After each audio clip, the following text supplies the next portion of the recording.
Today we're talking quarterback again. I know. I can already hear you barking, big dog.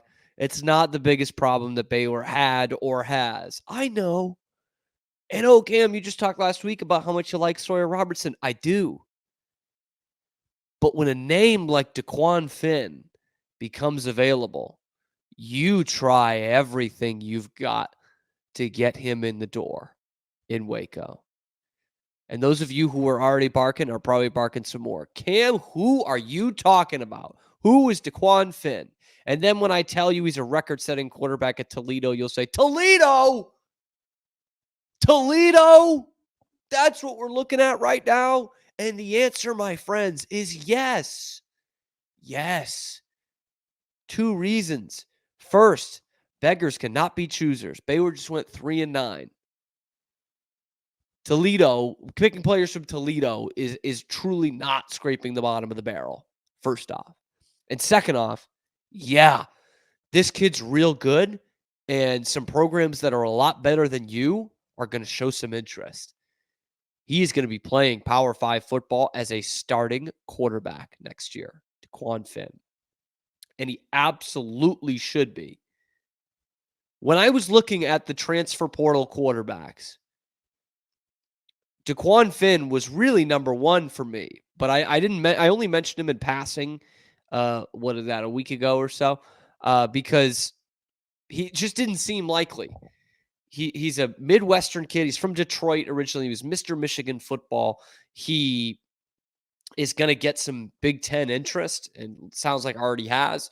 And so I just thought, well, that's out the door. All right.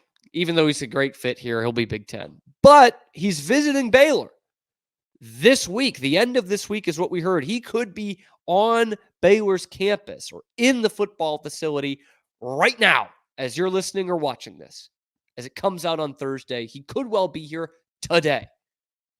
And my advice to Dave Aranda, to Jake Spavital, to Baylor police, to anybody watching, if you have the chance, don't let this kid leave.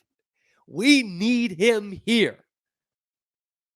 You already missed out on Jamori Macklin, who committed to Kentucky yesterday. Probably the best receiver in the portal who got an offer from Baylor. That stinks. This kid, you need him in green and gold next year. He's that good. Let's go over how good he is. His 2023 stats, 63% completion percentage, over 2,600 yards, 22 touchdowns, and 9 picks. That's pretty good in and of itself. Let's look at the career.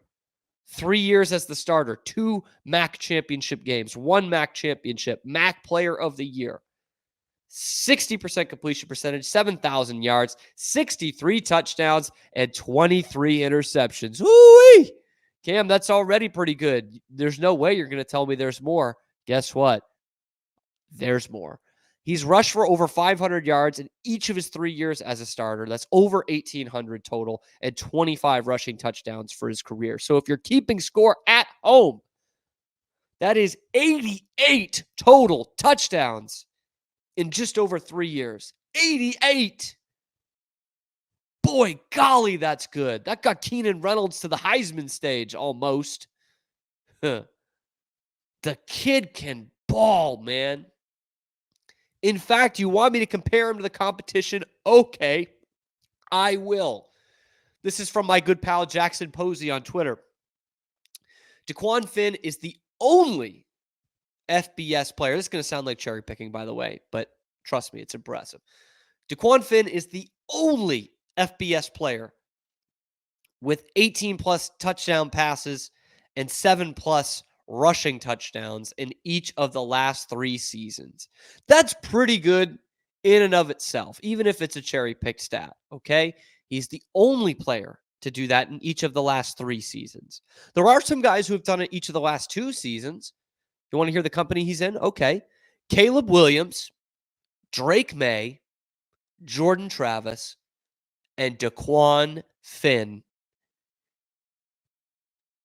If we're talking dual threat counting stats, he is right up there with the very best in college football. Heisman Trophy winner, potential number 1 pick, Caleb Williams. Drake Maye, another potential number one pick in this year's draft. He's gaining momentum that way. And the guy who is so good that when he went down, even though his team was undefeated ACC champions, the committee said, well, this kid's not there. They don't stand a chance.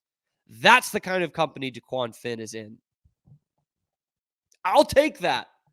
Got 2 years of eligibility left, by the way. And he is one of 6 FBS quarterbacks this year to have 2,000 passing yards and 500 rushing yards. Just 6 in the whole nation have done that this year.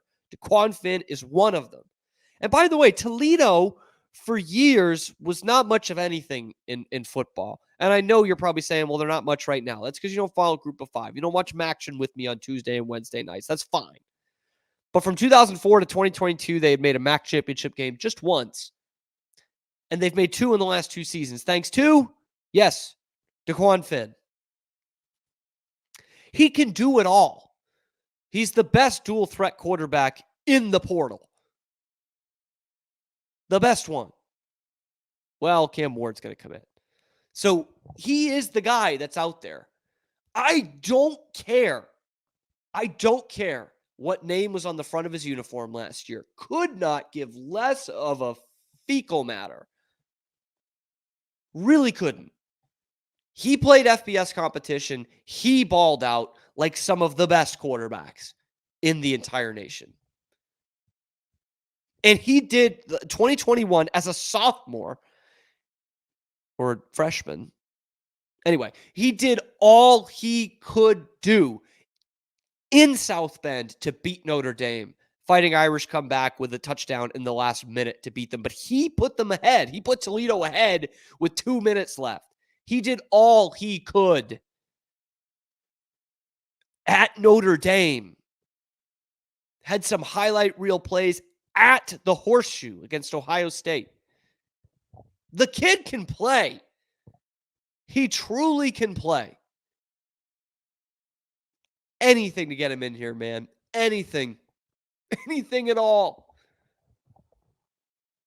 I'm going to go through some of his draft prospects here. This is the scouting report from NFL Draft Diamonds. This is from PJ Hardaway. Wrote this about a month ago. 3-year starter, 40 career games, and 33 starts. Already, that's bang on. I'll take that, okay? Athletic build, dual threat quarterback, moves well within the pocket, good vision, keeps eyes downfield, and makes good throws. Has solid arm strength and does a good job completing throws outside of the numbers to the opposite side of the field. That's very good arm strength, if you ask me. That's NFL type arm strength that you could make the throws all over the field. And this is one thing I actually picked up on. I know, big brain Cam, was he throws guys open. That's not something that even some of the best college quarterbacks can't do that. Even some of the ones who are lighting things up, they can't do that. That's what separates a lot of guys from college into the NFL. This kid can already do it. He allows them to get open. He gives them yak opportunities, yards after the catch, and extends plays. I'm here for it, man. And then they put the scheme fit. 1 sentence, 5 words, what the scheme fit would be for him. Spread offense with read option.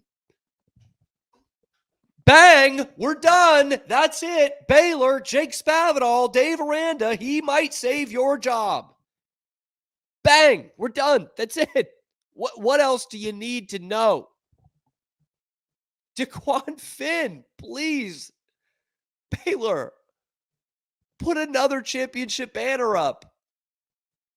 It'll take a lot. But this is the only guy that Baylor can go and get right now who could well be worth a few wins for them.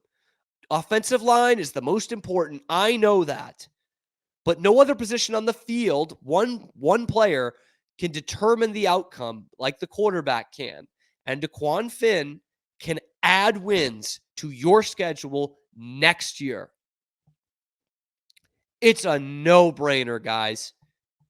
It is a no-brainer.